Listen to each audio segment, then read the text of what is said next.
Good afternoon everyone. My name is Justina.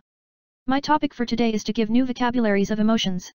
My aim is to turn the students into a confident speakers and to improve their vocabularies, listening, reading, writing and speaking skills. The demo lesson is intended for 4th, 5th, 6th grades and so on. There are 5 steps to make up a plan. First, homework and warm up. First of all, I'm going to check the students' homework, to review their previous lesson, and checking their answers in pairs. The next step is warming up. I'll distribute to the students emptied papers.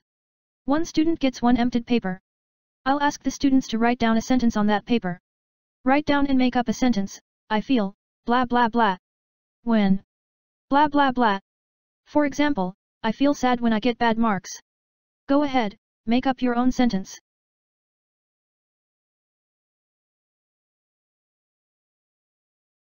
Then, after you've finished writing your sentence, I'll collect your papers and put them in my glass. Then, I'll ask for each student to pull out one paper from the glass. And guess who wrote that sentence? During warm-up, we can make a little discussion. I feel sad when something goes wrong. Whose idea that was? Can you guess? I guess it's from Lily. Why do you think Lily wrote it? I don't know, it's just my guess. What do you think? Is it a bad mood or good mood? It's a bad mood. You can discuss with students, and say, who else thinks like that, or, who has the same situation like that? I feel sad when something goes wrong. Who agrees and who doesn't agree? The second step is presentation. Firstly, I'll say exhausted. Who can help me to spell exhausted? E-X-H-A-U-S-T-E-D. Okay, very good.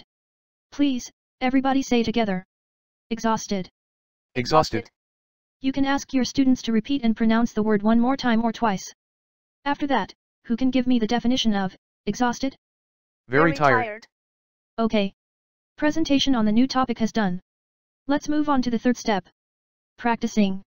For practicing, each student gets a paper. I'll distribute the papers again.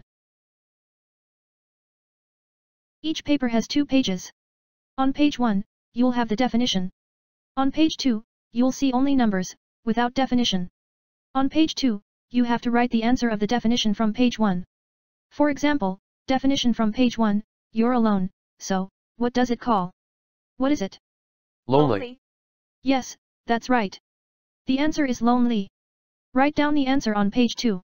And so on. Usually we have 10 words until 20 words. You can use this flashcard as a note for you to memorize at home, so, you can learn these words at home. Next practice will be matching with the correct answer. Then the teacher will give the students time to answer the questions. Make sure and check if the students understand what to do. For example, do you know this word? Are all of them familiar to you? If they don't familiar with the word, you can give them the definition. Students can forget, because it was 5 minutes ago. After 5 minutes, they can forget what was here. Ask the students, guys, do you have any unfamiliar words here? And, please, make sure, and ask them what is proud.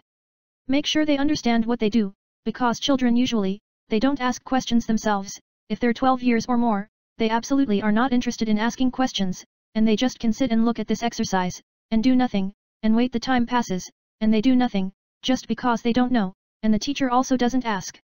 And then, when the teacher asks, why you didn't do, they will answer, I don't know.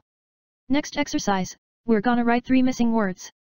Based on the audio, we're gonna listen to the audio, the students are gonna listen to the audio and write down the 3 missing words. The audio is a dialogue. After that, we're gonna check the answers in pairs. Then, the students are gonna read the dialogue in pairs. The 4th step is production. I'm gonna ask the students to write down 8 sentences on their notebook. So, please make 8 sentences. I feel embarrassed when. Blah blah blah. I feel exhausted when. Etc.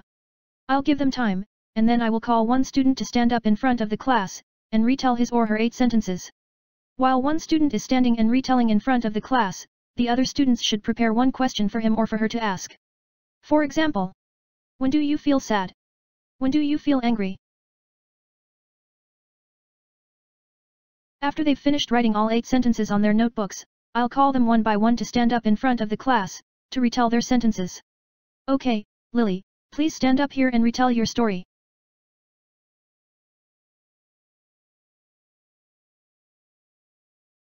I feel exhausted when I run.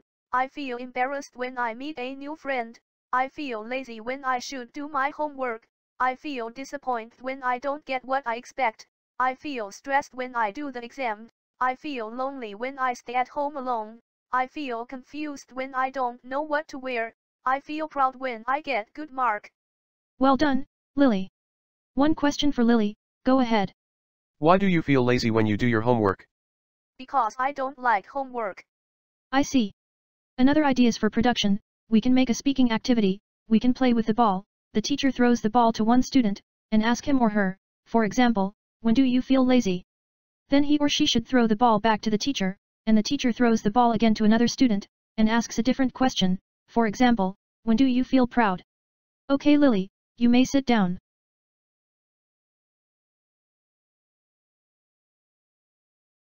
Fifth, the last step, cool down in homework.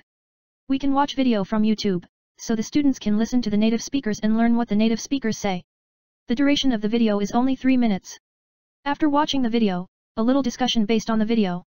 Then after that, homework, to learn new vocabularies and the translation of the new vocabularies.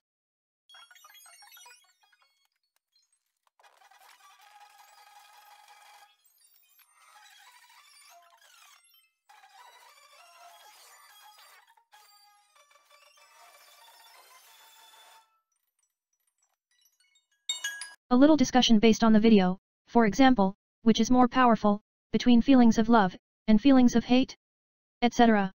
That's it. That's the structure of a lesson plan on the topic, emotion.